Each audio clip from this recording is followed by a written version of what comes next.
할렐루야. 하나님께 영광을 돌립니다. 대구 평신도 교회 장로 김성위입니다. 대구 평신도 교회를 궁금해 하시는 분들을 위해 대구 평신도 교회를 소개합니다. 우리 교회는 다음과 같은 원칙을 가지고 있습니다. 첫째, 평신도와 성직자의 구분이 없으며 모두가 주님의 종으로서 각자 받은 은사를 따라 봉사하는 교회입니다. 성경 로마서 12장 4절에서 5절까지를 보면 우리가 한 몸에 많은 지체를 가졌으나 모든 지체가 같은 직분을 가진 것이 아니니 이와 같이 우리 많은 사람이 그리스도 안에서 한 몸이 되어 서로 지체가 되었느니라고 했습니다. 이 말씀은 목사나 장로만이 주님의 종이 아니라 모든 성도들이 하나도 빠짐없이 주님의 종이 되어서 각자가 주님께 받은 은사대로 봉사하고 섬겨야 함을 말씀하고 있는 것입니다. 우리 교회는 이 말씀에 따라 평신도와 성직자의 구분이 없이 모두가 주님의 종과 사역자가 되어서 주님의 뜻을 행하고 지체를 섬깁니다. 둘째, 2명 이상의 복수 장로제를 실천하는 교회입니다. 종교개혁자 칼빈은 목사도 장로 중에 하나임을 분명히 밝혔고 베드로도 사도인 자신을 나는 함께 장로 된 자요 라고 하였습니다. 따라서 장로는 목사의 보조 역할을 하는 자가 아닙니다. 모름지기 장로란 교회를 다스리는 위치에 있는 자입니다. 그러나 장로는 교회의 주인이 아닙니다. 오직 예수님께서만이 교회의 주인이십니다. 그런데 장로가 한 명이 되어서 독단적인 권위를 갖게 되면 그가 교회의 주인처럼 되어버릴 위험이 있습니다. 그래서 우리 교회는 2명 이상의 장로가 서로 협력하며 견제하여 오로지 예수 그리스도만이 교회의 주인이심을 잊지 않게 합니다. 셋째, 우리는 서로를 동등한 지체로 인정하며 형제 자매로 호칭합니다. 주님께서는 너희는 랍비라 칭함을 받지 말라. 너희 선생은 하나요. 너희는 다 형제니라 라고 하셨습니다. 오늘날 교회 내에 목사, 장로, 권사, 집사 등의 호칭은 알게 모르게 성도 간의 계급의식을 갖게 하였습니다. 하나님 나라는 큰 자가 작은 자를 섬기는 나라인데 이런 계급의식이 들어오게 됨에 따라 섬기려고 하기보다는 섬김을 받으려고 하고 형제들에게 군림하려고 하는 세속적 풍습이 교회 내에 생겼습니다. 따라서 이런 풍습이 교회 내에 침투해 들어와서 자리 잡지 않도록 하기 위해 목사, 장로, 집사 등의 역할은 인정하지만 호칭은 오로지 형제 자매만을 사용합니다. 넷째, 모든 헌금은 각각 그 마음에 정한 대로 합니다.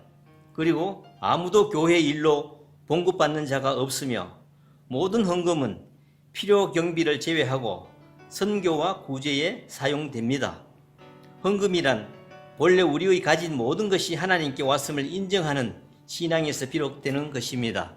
구약에서는 제사장과 레위 지파를 위해 존재하는 11조가 그러했습니다.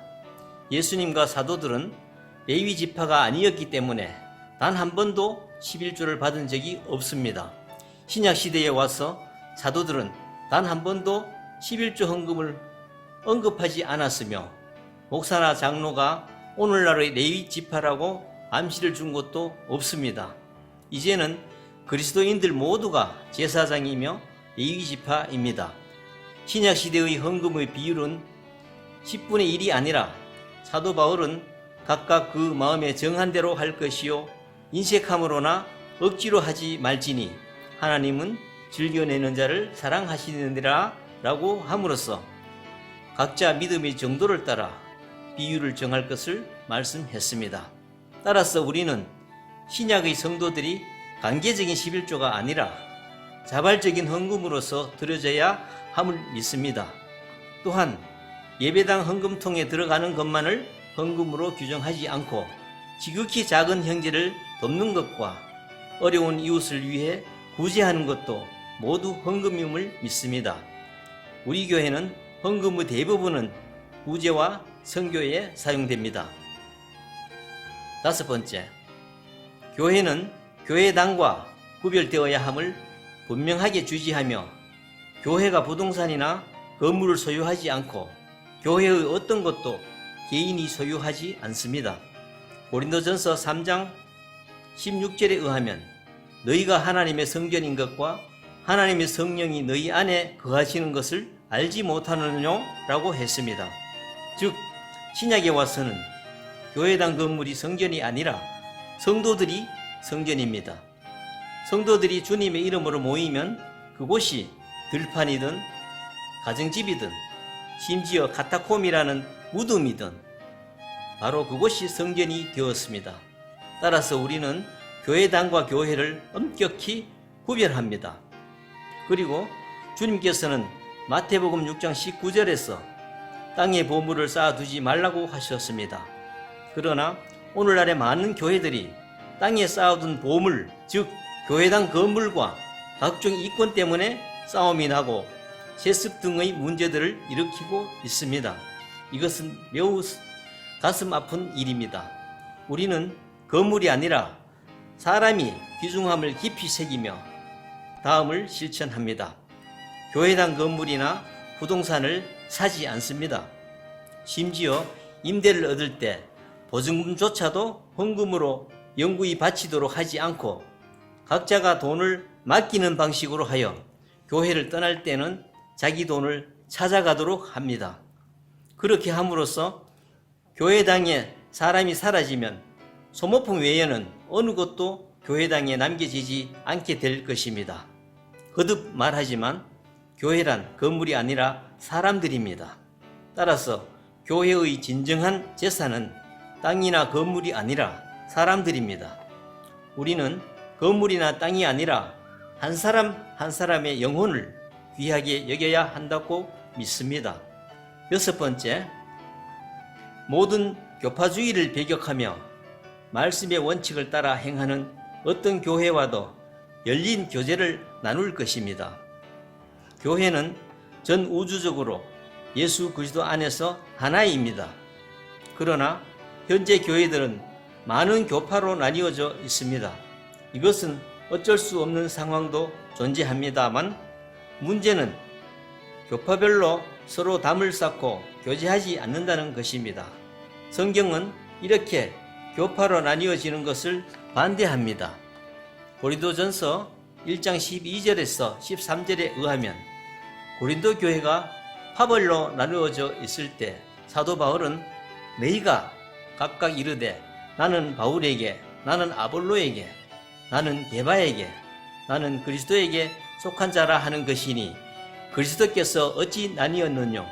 바울이 너희를 위하여 십자가에 못 박혔으며 바울의 이름으로 너희가 세례를 받았느뇨? 라고 책망하고 있습니다.